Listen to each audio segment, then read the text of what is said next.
Jump from the temple and let people catch you so they speak well about you. Kneel in front of me and then I will give you a lot of possessions. Then you are loved because you do something, people speak well about you, and you have something, and everybody gonna love you. And Jesus says, that's a lie. That's the greatest lie that makes you and me enter into relationships of violence and destruction. Because I know who I am. I know who I am. Because before the Spirit sent me to be tempted, the Spirit came upon me and says, you are the beloved child. You are my beloved son. On you my favor rests. That's who you are. That's who I am. And Jesus heard that voice. You are my beloved. On you my favor rests. And it was that voice that he clung to as he lived his life. And people praised him. And people rejected him. And people said Hosanna. And people crucified him. But Jesus held on to the truth. Whatever happens, I am the beloved of God. And that is who I am. And that allows me to live in a world that keeps rejecting me, or praising me, or laughing at me, or spitting on me. I am the beloved. Not because people say I'm great, but because I am the beloved even before I was born. And dear friends, if there's anything,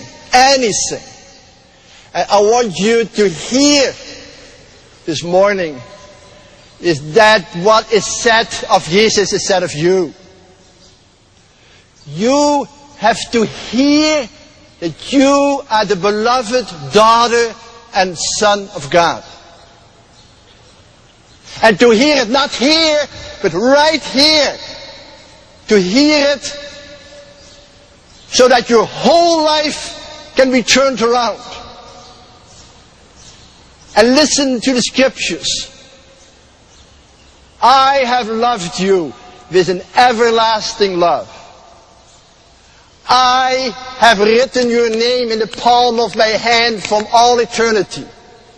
I have molded you in the depths of the earth and knitted you together in your mother's womb. I love you. I embrace you. You are mine and I'm yours. And you belong to me. You have to hear that. Because if you can hear that voice that speaks to you from all eternity to all eternity, your life will become more and more the life of the beloved. Because that's who you are.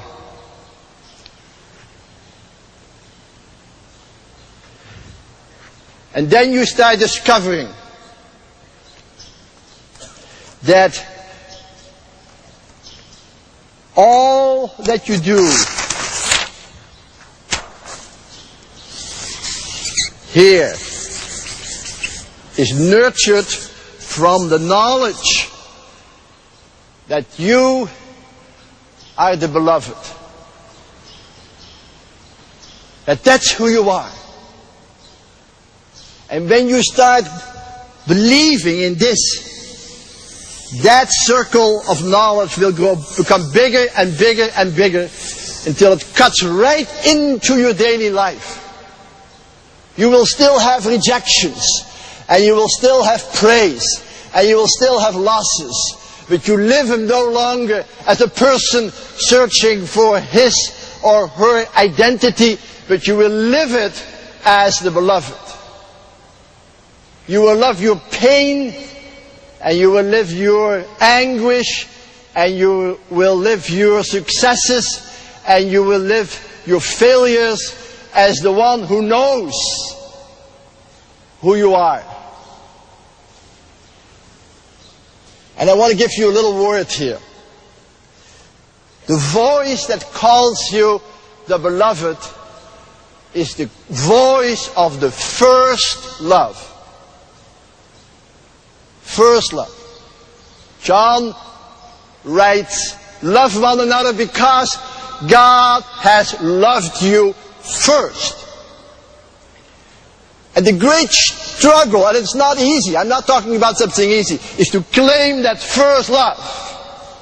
You were loved before your father and your mother and your brother and your sister, and your teachers loved you. If you heard the story that Julian was talking about, it was a story of rejection.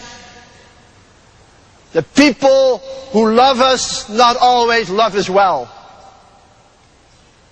The people who care for us also wound us. And you might know from your own experience that those who often are closest to you, like your father, your mother, your children, your brother, your teachers, your churches, are also the one who might hurt you most. And how to live that? How to live the truth that in this world, love and wounds are never separated. We can only live it when we always reclaim that first love. So that we can forgive those who love us poorly, but also so that we can recognize in the love that we do receive a hint or a glimpse of that first love that is real. Could you hold on to that?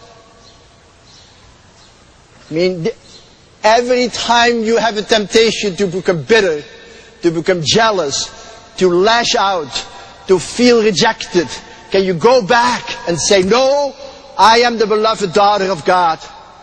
And even though I am rejected, that rejection should become for me a way to reclaim the truth. It should be like a pruning that helps me to claim more fully and deeply the truth of my belovedness. And if I can hold on to that and live in the world, then I can be free to love other people without expecting them to give me all that my heart desires. Because God has created you and me with a heart that only God's love can satisfy. And every other love will be partial, will be real but limited, will be painful.